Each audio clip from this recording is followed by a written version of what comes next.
Peace and tranquility. The Philippines is a country of beautiful and scenic adventures.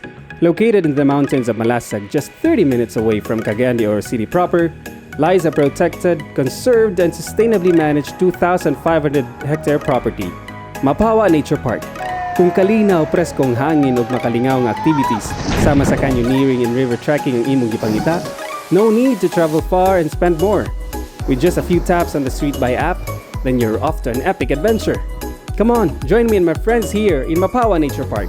With good friends, epic adventure, and the Street By app, life is great.